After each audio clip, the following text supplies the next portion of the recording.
Good day everyone, I am Mary J.C. Abejuela from BSE 12E. I am here to speak to you my written proposal about climate change.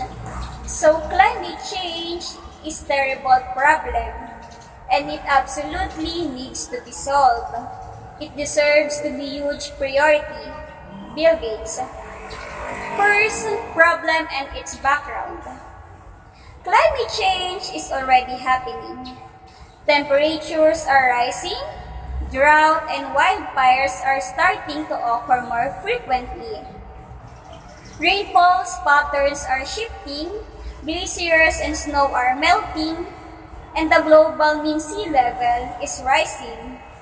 To mitigate climate change, we must reduce or prevent the emissions linked to human activities. The main causes of climate change are: first bullet, humanity's increased use of fossil fuels such as coal, oil, and gas to generate electricity, run cars and other forms of transport, and power manufacturing and industry. Second bullet, deforestation, because living trees absorbs and store carbon dioxide. Third bullet, increasingly intensive agriculture, which emits greenhouse gases like methane, nitrous oxide. Second, significance. Significance in science.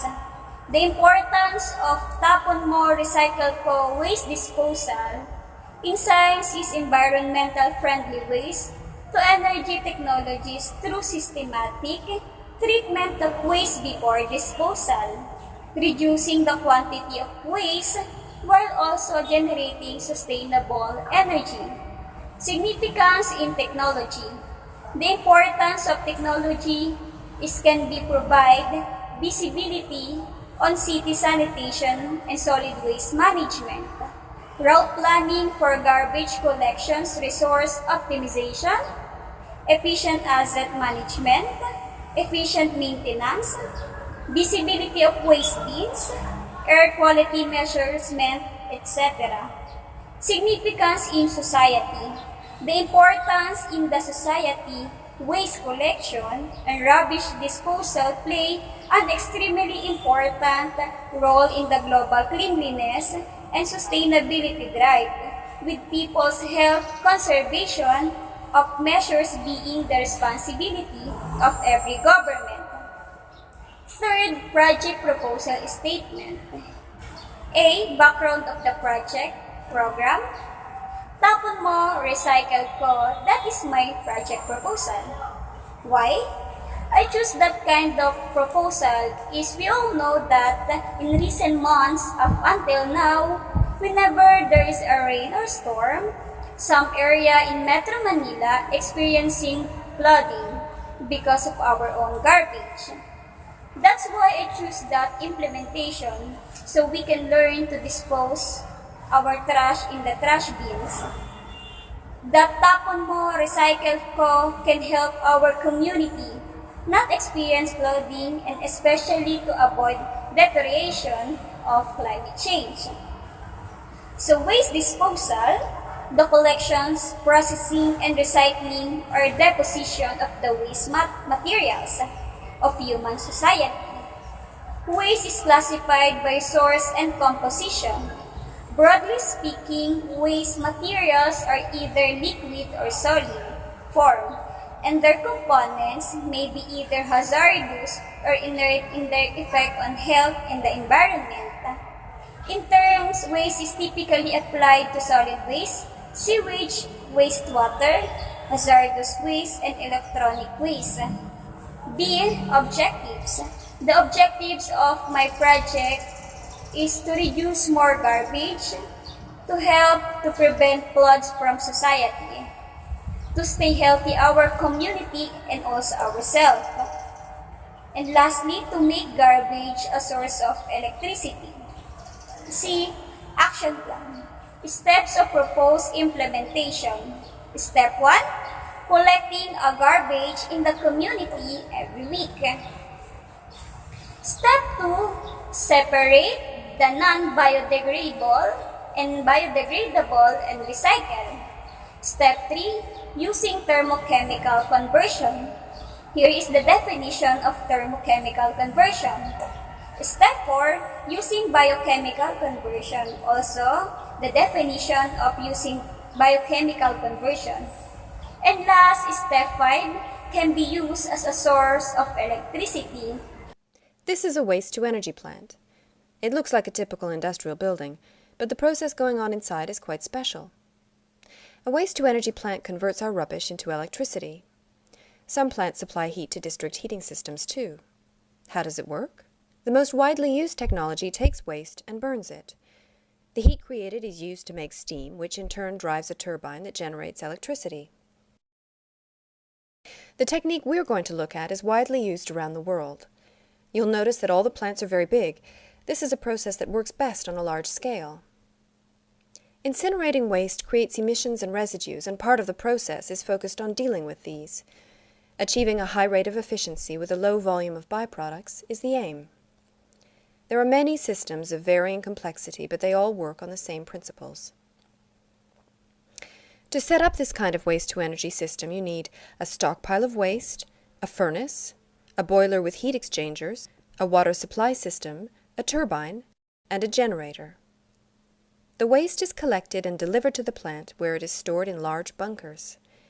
It's transferred from the bunkers to a chute, leading to a moving grate in the furnace below the plant's boiler. The temperature in the furnace is very high. The gases in it are heated to over 850 degrees for at least 2 seconds to make sure all the waste gets burned completely to form stable end products. The residue left behind is called bottom ash and is non-hazardous. It's usually sent for recycling and is often used by the construction industry. Around 20% by weight of the waste ends up as bottom ash. The intense heat from the furnace rises into a series of chambers in the boiler. The idea is to capture the thermal energy as efficiently as possible. In the boiler are heat exchangers, a series of pipes filled with water, a bit like a household radiator. The heat vaporizes the water to form superheated high-pressure steam. This is sent to the turbine, where it encounters a series of turbine blades. The high-pressure steam forces the blades to rotate at high speed, driving the generator in order to make electricity. The electricity is fed to the power grid for use by industry and the local community. Water travels through the system in a closed-loop cycle. After passing through the turbines as steam, it is allowed to condense and is then returned to the heat exchangers to be heated again. Some waste-to-energy plants incorporate a district heating system into the cycle. The low-pressure steam from the turbine heats a second closed water loop, leading out into the community, where it in turn heats individual systems. Gas emissions from the boiler are known as flue gas. Flue gas must be treated before being released from the plant's chimney stack. It's processed using a series of absorption, scrubbing, and filtering systems. There are 2 other types of waste product. The first is the wastewater that wet flue gas treatment plants produce. This is treated, then released.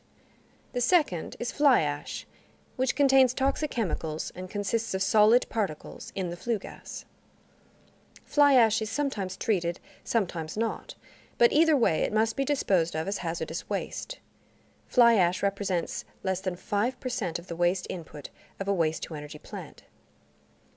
Waste-to-energy, or energy from waste, technology, is continually under development. Today, the most advanced plants using the technology we have described are up to 98% efficient in capturing the energy they generate. However, there is debate about the effects on health of incineration and its byproducts, and about the CO2 produced. The UK and the EU have stringent controls on emissions, and all emissions and residues are monitored closely in the UK by the government's Environment Agency. There are various other forms of waste-to-energy processes. Some examples are gasification, which produces combustible gases, anaerobic digestion, which produces methane-rich biogas, and pyrolysis, which produces bio-oil. Investment in waste-to-energy plants does depend on our continuing to produce burnable waste, which some might see as an incentive to create it. There is also debate about the indirect environmental impacts of making biofuels. Whatever the process used, the objective is to reduce volumes of waste, in particular to send as little as possible to landfill. The UK government estimates that waste-to-energy processes will account for 25% of municipal waste treatment by 2020. Waste-to-energy technologies recover value from our waste and are therefore a source of renewable energy.